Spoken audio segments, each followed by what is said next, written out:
السلام علیکم ګرانو پښتنو ملګرو، په دې هیله چې راته روغ او جوړ به وای. په نننۍ ویډیو کې ما د ویمو په اړه به معلومات درکړم نه کړی وه چې ویمو څه ته ویل ویمو څه ته وایي.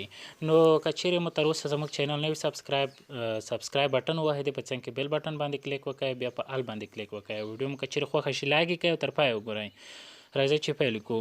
ویمو اپلیکیشن به تاسو پلی سټور ته راشئ، د پلی سټوره به تاسو ډاونلوډ کړئ په اسانۍ سره. دلته به پلی سټور کې تاسو ولیکئ ویمو.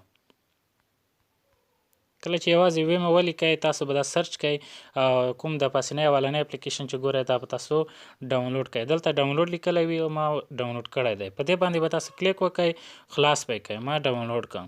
کله چې دا ډاونلوډ کړئ بیا 3 4 5 سټیپه دي. یو به کلیک کوئ او بیا به کلیک کوئ، بیا به کلیک کوئ د نیکسټ باندې، بیا به کلیک کوئ، بیا به کلیک کوئ او دلته نمبر غواړي.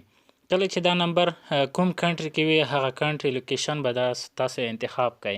نو بیا به تاسو دلته نمبر ور واچوئ.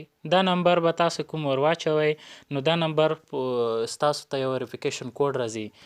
وریفیکیشن کوډ چې کله راشي بیا هغه نمبر تاسو ته جوړ شي. په هغه نمبر په واسطه تاسو کولی شئ د روشن شمیرو ته د روشن په نمبر یو ډول کار جوړیږي، خو په خارجي هیوادونو کې، په افغانستان کې کار نه کوي.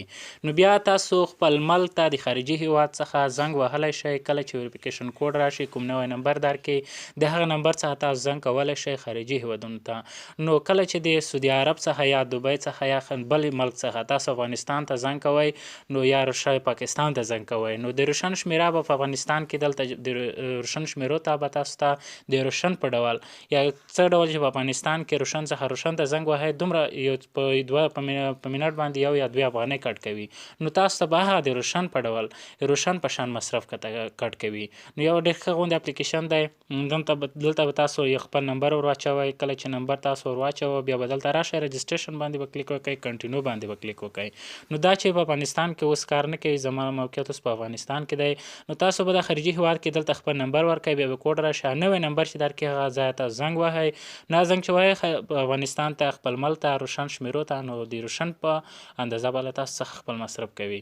نو دا یو ښایسته غوندې اپلیکیشن دی. اپلیکیشن لینک په طریقه تاسو هم زده کړه. نو که ویډیو مو خوښ شوي لایک یې کړئ او که کومه پوښتنه لرئ کومنټ وکړئ. د نورو ویډیوګانو ته انتظار